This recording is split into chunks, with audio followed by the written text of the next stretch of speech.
السلام عليكم رمضان مبارك walaalahayga meel kastoo dunida ka joogtiin waxaan idin leeyahay Ramadaan mubaarak waxaan jeclaystay inaan ka hadlo laba kelmadood oo ku saabsan walaalkeena qaaliga arimaheena ma sha Allah wallahi waan jecelahay cafiska waana ku farxay kelmadda cafiska ruuxa markuu ka hadlayo cafiska ama uu dadka u sheegayo cafiska waan ku farxaa miyad iga beensanaysan walaalahayga qaaliga والله وانكو فرحي مركان داودي فيديو اوغا هادلايو عفسكا اريمهينا ما شاء الله وويل صوماليات وويل قالية وويل ما شاء الله مركز كهالله دينعا وناقة كهالله دينعا اقلاقضة runtii aniga waan ku farxay markaan arkay kelmadda cafiska miisaankeedu wuu culus yahay runtii qofkii sameeyo ama tijaabiyo cafiska ayaan ogaa karo macnaha uu leeyahay cafiska laakiin qofku intuu qalbiga ku hayo cuqdad walaalkiisa uu cuqdad uga hayo ma dareemi kara cafiska qiimaha ay leedahay iyo muhiimadda ay leedahay iyo waxay gashay iyo waxay goyso laakiin marka walaalkaaga uu maanta dambi ka galo ama qalad ka galo ama ku xumeeyo ama wax aad ilaawi karin kugu sameeyo oo haddana aad cafisid markaas ayaa ogaa karta cafiska wuxuu yahay weligaa qof qalad ma kaa galay weligaa qof ma ku xumeeyey weligaa qof ma ku xaqiray weligaa qof ma kaa naxsaday weligaa qof ma kugu beeray cuqdad aad ilaawi karin weligaaga maad cafisay maad dhadhamisay cafiska wuxuu yahay allahu akbar wallaahi walaalayaal cafisku waa shay qaali cafiska ilaahay subxaana wa tacaala qalbiga ayuu ku waasicinayaa wax walba amuurahaagana ku tayassiraya wax kasto aad jeceshahay iyo wax kasto aad ku fakartina wallahi waad ku farxaysaa hadaad cafisid wax walba aad rabtina waad helaysaa allahu akbar walaalkayga waan ku taageeraa runtii waan ku faraxsanahay barnaamijka cafiska aad keentay ilaahay subxaana wa tacaala jasadaada jannaha ka dhigo jazaakalla khayr ilaahay abaalkaaga jannaha kugu gudo sida quruxda badan aad noola wadaagta cafiska waxaan jeclaa lahaa inaad intaas ku soo koobin aad sii wadid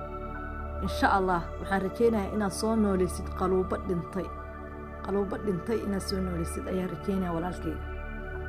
qaluuba badan oo dhintay waxaan rajeynayaa inaad soo nooleysid walaalkayga arimaheena waxaan rajeynayaa inuu fiidiyogaygu soo gaari doono oo dhageysan doontid ilaahay idinkiisa insha Allah hadduu fiidiyogayga ku soo gaaro waxaan kaa codsanayaa walaalkayga qaaliga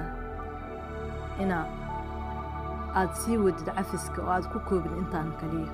maxaa yeelay qaluubo badan waxaa jiro dhintay oo la dhintay cuqdad qaluubo badan waxaa jirta ku nool cuqdad iyo ciil aan dhammaanaynin laakiin wanaaggan quruxda badan iyo sida quruxda badan aad u dareensiinaysid dadka haddii ay dad badan oo qalubtooda bugto ay gaarto waxaan rajeynayaa inay qalubtooda soo noolaato oo sida hore ku soo noqoto oo dadku ay bartaan cafisku waxay tahay qofka bini'aadanka inuu istijaabiyaa inuu cafis qof maanta wax ka tabanayo wax weyn xataa uu ka tabanayo wax yar uu ka tabanayo intaba inuu cafiyaa qofku inuu istijaabiyaa uu dhaha maanta hebel waxaas kugu sameeyey markuu ciishoodo waxay joogo uu istijaabiyaa uu dhaha cafi kelmadda cafiska ilaahay maxaa horta iska cafi hebel ama heblo maanta waxay ka sameysay isbedelu dareemaya qalbigiisu ka dareemaya markuu qof walaalkiisa oo wax ka tabanayo u cafiyo asna qalbigiisa ayuu ka dareemaya marka walaalkayga waan kugu taageersanaa waan kugu dhiirigelinayaa sida quruxda badan aad u soo bandhigtay cafiska ilaahay adigana qalbigaaga ku waasiciyo sida quruxda badan aad dadweynaha u soo dhigtay cafiska sida qaluubada dadka u soo nooleysay aad u dareensiisay farxaddu waxay tahay aad u dareensiisay cafisku wuxuu yahay walaalkayga wallaahi waxaan ku leeyahay ilaahay jasadaada jannaha ka dhigo ajri xasanaad aan soo koobi karin ilaahay ka siiyo arimaheena waxaan ku leeyahay weligaaga guuleyso weligaaga horumarkaaga wax hor istaaga ilaahay kuma tusiyo waxaa tahay wiil wanaagsan bulshada u wanaagsan bulshada kula dhaqmo akhlaaq iyo sharaf iyo wanaag ilaahay subxaana wa tacaala waxaan kaaga rajeynayaa adduunyada barwaaqo iyo bashbash aakhirana janno firdowso walaalkayga arrimaheena waxaan rajaynayaa inuu kusoo gaaro fiidiyogeyga hadduu kusoo gaarana waxaan rajaynayaa dhiirigelinta inaad sii badisid oo aada ka caajisin oo aada joojinin oo walaalahaaga way badan yihiine maanta intaa gaarsiisay berri ka badanaa helaysaa berri dambe ka badanaa helaysaa maalin walba waxaad la kulmaysaa qaluub oo ciil qabto iyo qaluub bogto aad la kulmaysaa oo soo noolay doontaa insha allah ilaahay idinkiisa sida wanaagsan oo quruxda badan aad uga talisid bulshada wanaaggeeda adigana ilaahay ayaa uga talinaya wanaagaaga taas ogow walaalkayga ilaaha ku barakeeyo waxaa tahay wiil oo jecel yihiin bulshadu jecel yihiin dhalinyarta Soomaaliya jecel yihiin ayaa tahay waxaan kaaga rajaynayaa mar kastaba inaad guuleysatid mar kastana aada ka gaabsanin